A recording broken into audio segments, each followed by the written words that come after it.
In the past few weeks, the world has been reminded once again just how fragile the global energy system really is. Two major oil crises in the 1970s taught us some brutal lessons about what happens when energy prices spiral out of control. Today, with tensions rising again in the Middle East, it's worth looking back at those two painful chapters in history, not to scare you, but to understand how different assets actually behave when things get chaotic. Because if another energy shock hits, the question every investor should be asking is simple. Which of the four assets most people own, cash, stocks, real estate, or gold, holds up best? And which one gets absolutely destroyed? Let's start with the first oil crisis in 1973. The trigger was the Yom Kippur War. Arab oil producers, angry at the West's support for Israel, imposed a full oil embargo on the United States, Europe, and Japan. What happened next was historic. The price of oil went from around $3 a barrel to nearly $12 in just 5 months, a fourfold increase. That was one of the most violent commodity moves in modern history. Oil is the lifeblood of the modern economy. When its price explodes, every cost in the supply chain goes up. Inflation in the United States surged past 12%, the highest since World War II. Your money lost purchasing power almost overnight. What cost $100 last year suddenly felt like $88. Then came the stock market collapse. The S&P 500 was cut almost in half, falling from around 120 down to the low 60s. It wasn't just a few stocks, it was a broad, brutal bear market. Millions of ordinary investors watched a lifetime of savings get wiped out in about a year. And the pain didn't stop there. The economy entered a long period of stagflation, high inflation combined with stagnant growth and rising unemployment.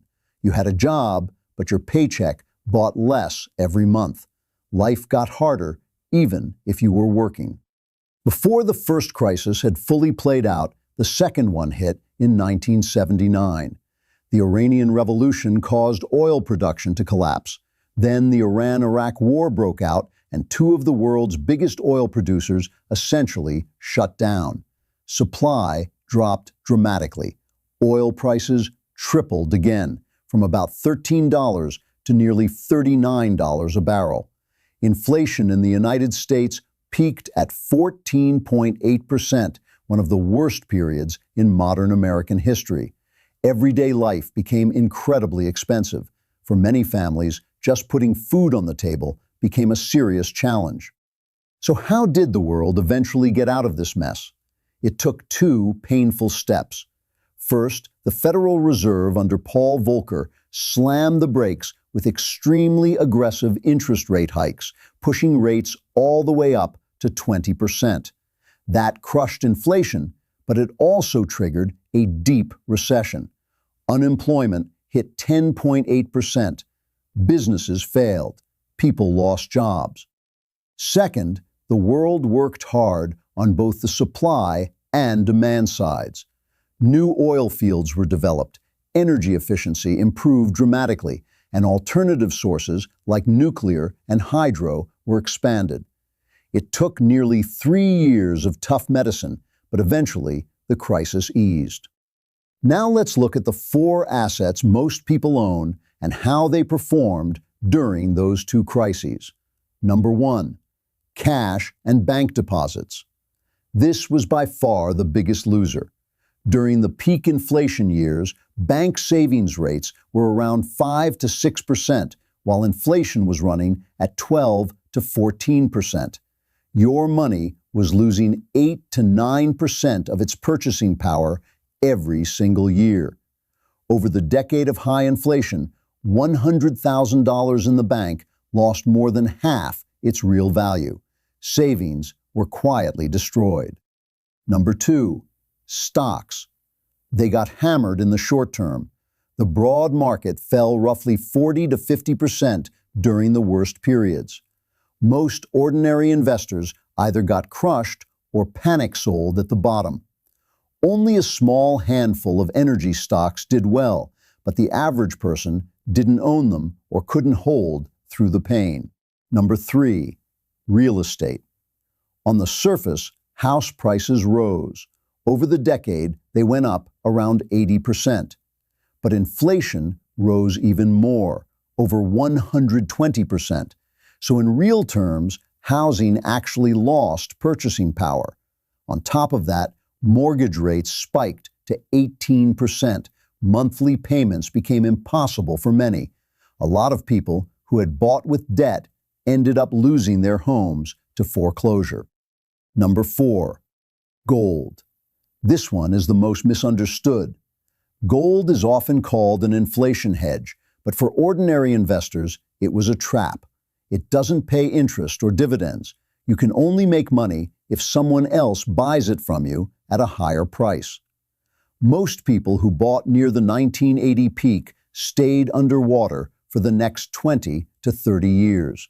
Gold looked good on paper during the crisis, but in reality, it was extremely volatile and punishing for retail investors. So what does all of this mean for today? We are not likely to see a full repeat of the 1970s-style decade-long stagflation. The world is much less dependent on Middle Eastern oil than it was back then. We have shale, strategic reserves, renewables, and far better tools to manage inflation. But that doesn't mean we're safe. Energy shocks can still create serious short-term pain, and the structural pressures around de-dollarization, massive government debt, and the rise of new technologies like AI are real. So here are 5 practical things you should consider right now to protect yourself in this environment.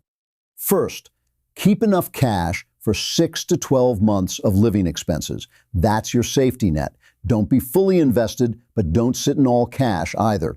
Second, avoid chasing any asset just because it's going up. Whether it's gold, stocks, or real estate, buying at the peak is how most people lose.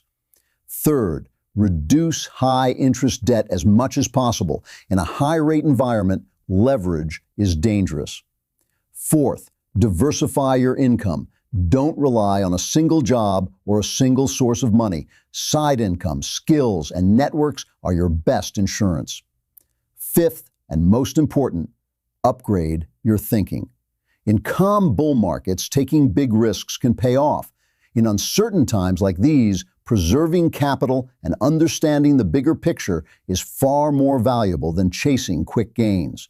The most expensive thing in the world right now isn't information, it's clear thinking. The rarest thing isn't the 10 times opportunity, it's the discipline to protect what you already have. You don't need to get rich overnight. You just need to avoid being wiped out by forces you didn't see coming. That's what history keeps teaching us. What do you think? Are you preparing differently this time around? Let me know in the comments. If you found this helpful, please give the video a like and subscribe for more honest market and economic analysis. I'll see you in the next one.